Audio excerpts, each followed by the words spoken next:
I also wanted to already welcome and say hi and hello to our speaker, to Claire Thornewill. Hello, she's already visible, and I just want to give a few words about her before I will give the space, the digital floor to her, and for her to speak to us for 20-25 minutes. And then we will jump into your questions and my questions and a discussion about the topic. But first of all, Claire, you might already recognized her from our course as well, from Green Digital course, because we've used one of her videos without asking a permission, but it was on YouTube, so we thought this is fine. But then we reached out to her later. We found one of her videos on YouTube, and we thought, okay, from many different resources available online about sustainable web design, this is the person that speaks for us most clearly, and we thought that this would be great to not only put our own words about sustainable web design, but also include people who are really working on this, and there are different experiences and there are different places, different companies. And Claire was one of those person that's not only doing this, but also sharing her knowledge with others on YouTube, on sessions like this, and in her work also as an internal advocate for sustainable web design. She works at Cognizant NetCentric, and she probably talk about her work as well a bit more. And she works on client projects to optimize web performance, but also she's advocating for better web performance as a whole. So I think she can influence, and she's influencing not only her clients, but also companies outside her work. And she's a Linux Foundation certified green software practitioner. And she is part of the sustainability working group at W3C, which is the consortium responsible also for accessibility and web standards. And I think this will be also probably maybe a smaller part of her talk today. And maybe I will have some questions about this. Maybe you have some questions about this, how we can, all of us, working or maybe practicing or maybe supporting, advocating for more sustainable web, how we can influence the web to be better, more sustainable, green, not as a buzzwordy trend, but as something that's really practice. And hopefully our course is also helping with that. This is where I will ask also Claire to turn on the mic, start talking so we can check if everything is fine and we can jump into her presentation. Well, what an introduction. Thank you for that. It's an honor to be here. It sounds like you can hear me and everything is fine. So I'm going to loud and clear. There we go. Thank you for that. I'm going to go ahead and share my screen. Okay, I'm going to jump right in. So at this point in time, we know that the tech industry produces about 4% of global greenhouse emissions. And this number is varying across the internet. It's a little bit less, a little bit more sometimes, but this is a number that we're going to go with. So I just want to put it into perspective for you. This is very often compared to the aviation industry, but I want to compare it to the agriculture industry, and I want to look at waste. So it's not that far behind agriculture, but we are being constantly told we should eat less meat. And it's actually more than waste. And we're constantly being told that we should reduce our waste. But does this apply to the tech industry at the moment? I feel like the noise around this is not enough. So why are these emissions so high? Well, the tech industry, basically most of the stuff in it runs on electricity. And we know at this point in time across the globe, 70% of this electricity is produced by burning fossil fuels. So at this point in time, we are only at 30% renewable energy. So as far as I'm concerned, and yes, this is my personal opinion, for as long as we are burning fossil fuels to create electricity that powers all of our tech devices, the internet, everything around it, digital cannot possibly be green. Hi, I'm Claire. I've already been introduced, and thanks for that. It was a great introduction. I recently just gave myself a new title, Lead Sustainable Web Advocate, given that, yes, I work in a web performance team, but I believe that giving myself this title actually reflects more what I do at the moment. Today, I want to focus on one part of the tech industry, and that is the internet. And to break it down for you, I would divide the tech industry into two things. On one side, you have hardware and the embodied carbon in that hardware that you find. So devices, computers, TVs, you name it. And then the other side is the software side of things. So obviously the internet sits more on the software side of things. So we're talking about end user devices, we're talking about data centers, and we're talking about networks. But I want to go a little bit deeper into the internet part and really specifically look at marketing and digital marketing. Now, I'm going to break it down for you with one of the biggest marketing tools I would assume most businesses have, and that's a website. Now, if you take an average web page, so not website, but a web page. So a website is usually made up of multiple web pages, but we're just going to take one as an example. And we give it 1,000 monthly views. This is very generous. We do have clients who have millions of monthly views. And then there are obviously also web pages like my own personal portfolio page, which has probably 1 or 2. So it kind of averages out at around 1,000. So this equates to 26.4 gigabytes of data per year, which if you then calculate into carbon emissions, you're looking at about 9.5 kilograms. My slides are stuck. There we go. There we go. I got the 9.5 kilograms of carbon emissions per year. Now, it doesn't really feel like that much in the grand scheme of things when we're talking about metric tons of carbon emissions. And, you know, this is also equivalent to driving from Munich to Augsburg. It's about 80 plus kilometers, doesn't feel like an awful much. Why Munich? I'm situated in Munich at the moment. And I have colleagues who do this multiple times a year, multiple times a week almost, because it's really not that far, right? It doesn't feel like an awful lot compared to how many cars are doing so many journeys around the Earth.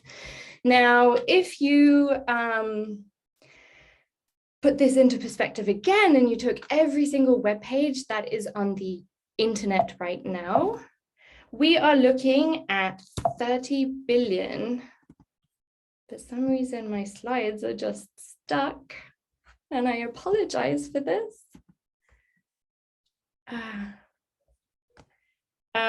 There we go. If we take 30 billion web pages that are indexed on the internet right now, and we, for example, give them 500 page views. Now, 500 page views, again, is really generous. Like I said, it could be 1 million, could be 1 or 2. So we're going to be very generous and say 500 page views. This equates to 141.7 million metric tons of carbon emissions per year, which means you could take 30 million cars and drive around the Earth with a car from 2020 and a regular combustion engine car and produce the same amount of emissions as all the current web pages do by just sitting on the internet. Now, what is the problem here, and why does it produce so much? And the problem that we're looking at really is data. And I'm going to make data a proxy for content. So on one side, we have the problem of content bloat. So much content is being created that is either never being used, and if it's not being used, it's also never being removed from the internet. I don't want to know how many blog posts there are there with the exact same content and people are maybe not touching, and they're still there, and they probably will be there forever. And on the other side, we have carbon heavy content. So the irony is, and I think we can all agree, that the internet has become way more efficient since dial-up. But it has become way more efficient, but the content that we're creating has become way less efficient. We are just throwing bigger and heavier types of content at the internet and at the computing power we have. We say, okay, we have all this power now, how much more can you carry? I mean, you could almost consider it as, what about if you're walking along with a whole bunch of shopping bags from the supermarket, right? And then someone says, oh, you seem not to be struggling. Here, let me give you another bag to carry. So we're just throwing more and more stuff at the internet. Now, because we want to talk about marketing and content around that, I want to break it down and take a regular customer journey. Now, this is just a customer journey that I found on the internet, and many customer journeys have digital touch points and have physical touch points. So this is a typical one that has physical and digital. And obviously, I'm going to focus on the digital ones, and I'm going to specifically focus on these red points. So looking at social media a little bit closer, Google a little bit closer, websites already touched on a little bit, and then also mails. There are a few more in there that I'm not going to touch on. For example, Amazon, I wasn't totally sure what exactly that meant, and tracking as well that I don't want to necessarily go into today. But let's take a look at a Facebook ad. Now, if you take one Facebook ad and you serve this ad about 3 times monthly, and you have about 100 impressions. Now, usually you have way more than this. So I'm just going to use the number 1,000 to make it simple to understand for everything. And we assume that a static Facebook ad is 170 kilobytes. I'm going to give a shout out to Neil Clark. He helped me find these numbers as well, and he's really looking into this side of things. So I just wanted to mention his name. This equates to 136 kilograms of carbon emissions yearly. So in the grand scheme of things, is it really that much? Probably not, but it is something. So we're going to add that to the customer journey map, and then we're going to move on to looking at a Google search. Now, remember, when you go and do a Google search, you're also looking at the Google website. So the Google website is 1.1 megabyte. Again, we're going to give it 1,000 views, and this equates to 4.7 kilograms of carbon emissions a year. And then obviously, we're going to look at the Google search. So according to the internet and multiple sources on the internet, and I did a quick Google search on this and spent 0.2 grams of carbon emissions doing the Google search. But yes, so currently the consensus is that a Google search is about 0.2 grams. Now, again, we're going to add 1,000 monthly searches, and that equates to 2.4 kilograms. So obviously this is 7.1 kilograms. So I'm going to add the 7.1 kilograms back onto my customer journey. Now, again, I've already broken down for you what a single web page costs in carbon emissions. So I'm going to go ahead and just add it to my customer journey as well. And now I'm going to go and have a look at emails.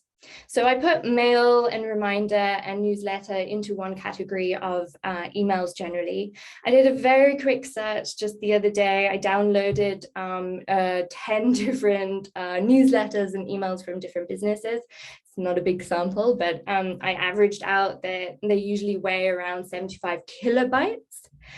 And again, I'm going to assume that these emails are getting about 1,000 opens. You're looking at 3.2 kilograms of carbon emissions. Again, because we're looking at 3 of these, the mail, the reminder, and the newsletter, that equates to 9.6 kilograms.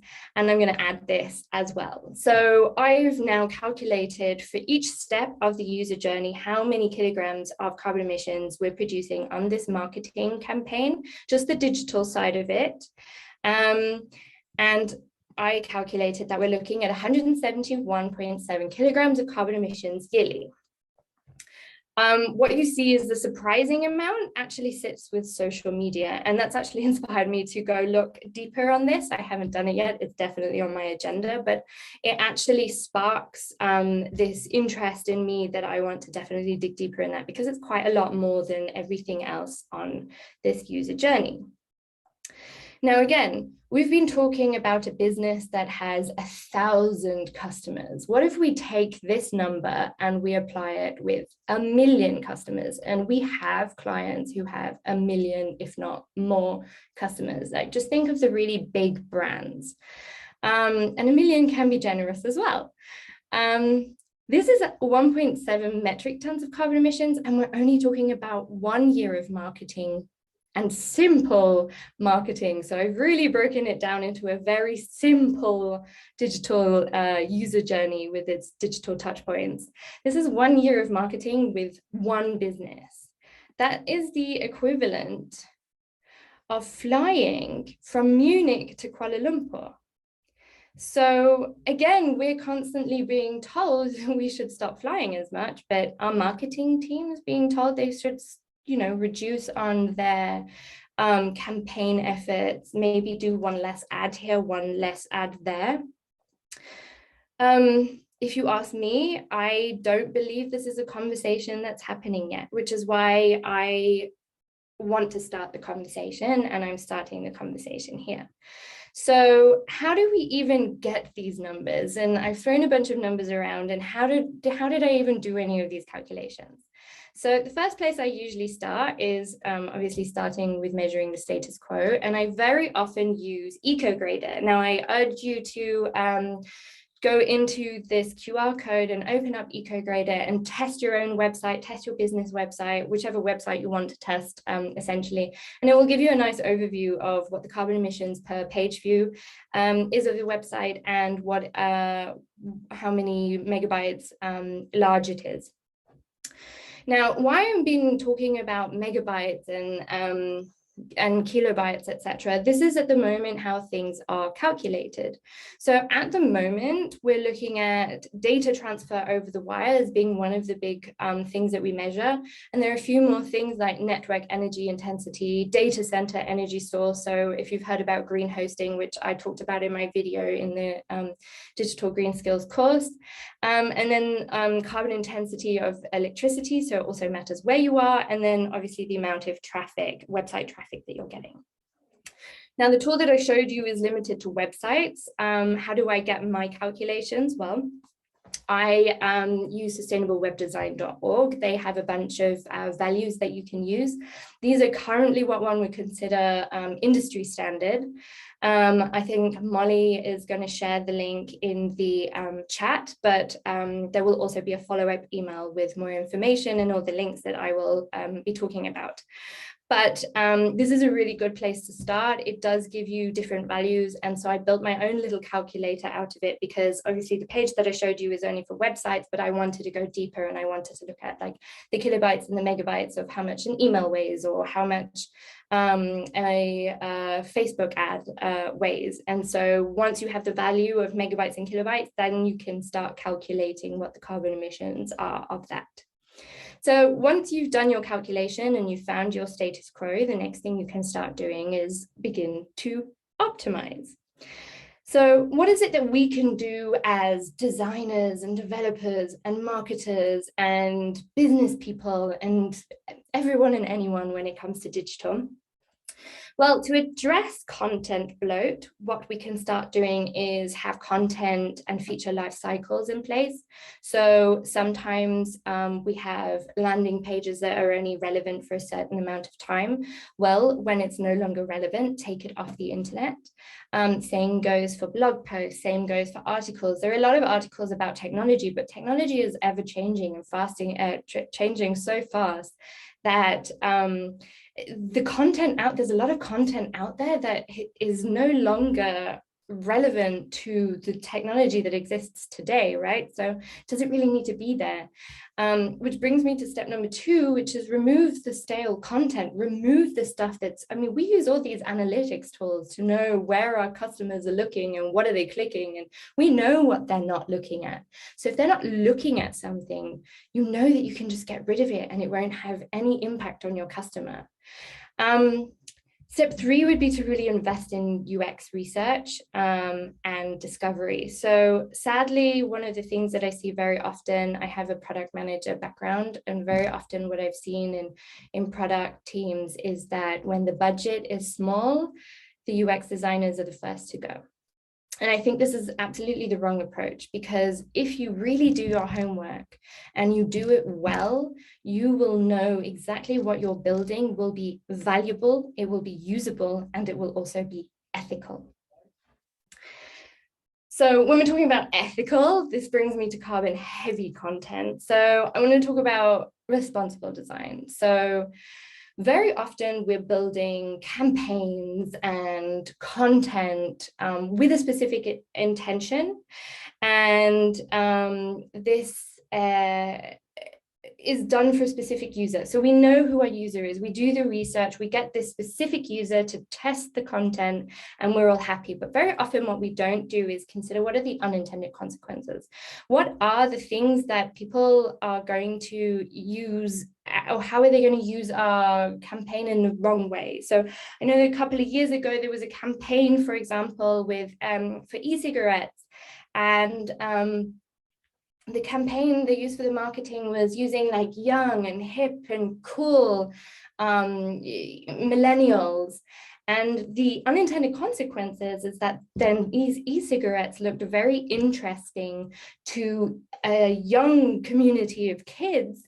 And then suddenly these kids who were not smokers, they were all smoking e-cigarettes. And that, of course, was an unintended consequence. They hadn't thought about what was going to be happening if they brought out such a campaign. So I urge everyone, whenever you build, design, create anything, just, you know, make sure that you're doing it for a specific purpose, but also think about how whatever you're doing may have unintended consequences.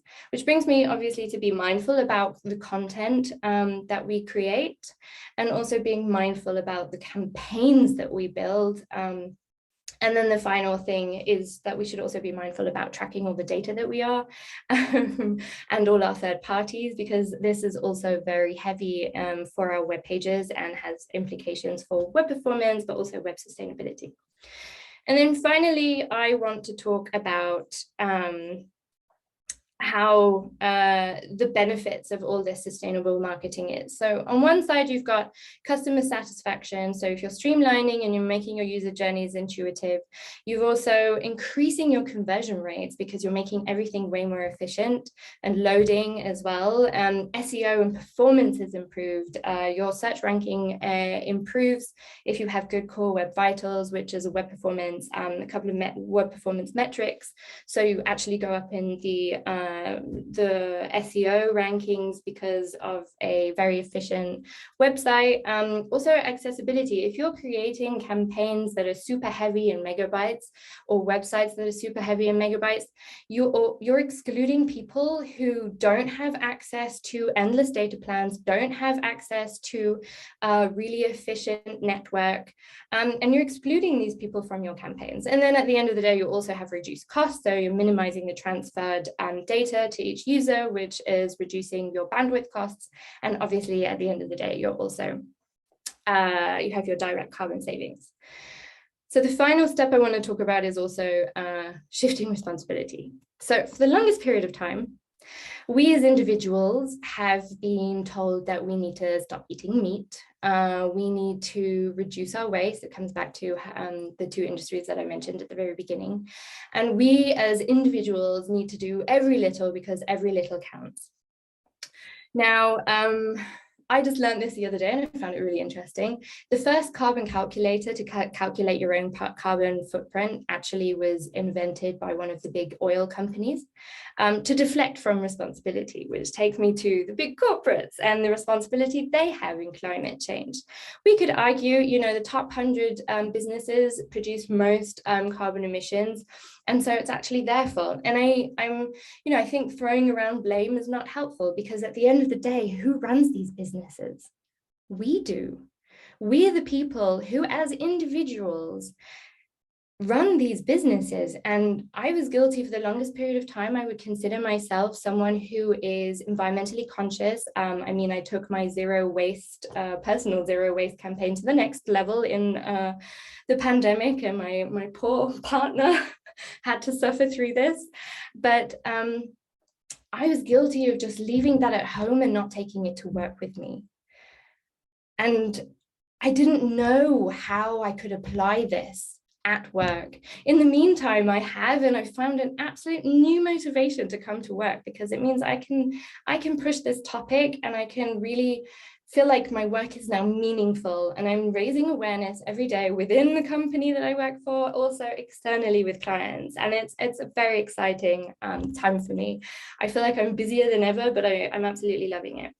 But my point is that we as a collective within these businesses, we should be taking the responsibility to be designing products, marketing campaigns, anything that's digital. They should be sustainable by default. We need to be reducing the amount of options there are out there, because if people have too many options, they don't know what to go with. So if we're actually just putting only sustainable options out there, you're enabling society and the masses to choose the sustainable option. And that's how I believe we, as a collective, can start to impact climate change, one bite at a time. Now, I urge you, I'm guessing a lot of you have already done the course or planning to do the course. Here are a bunch of resources that you can additionally look into. There are books out there.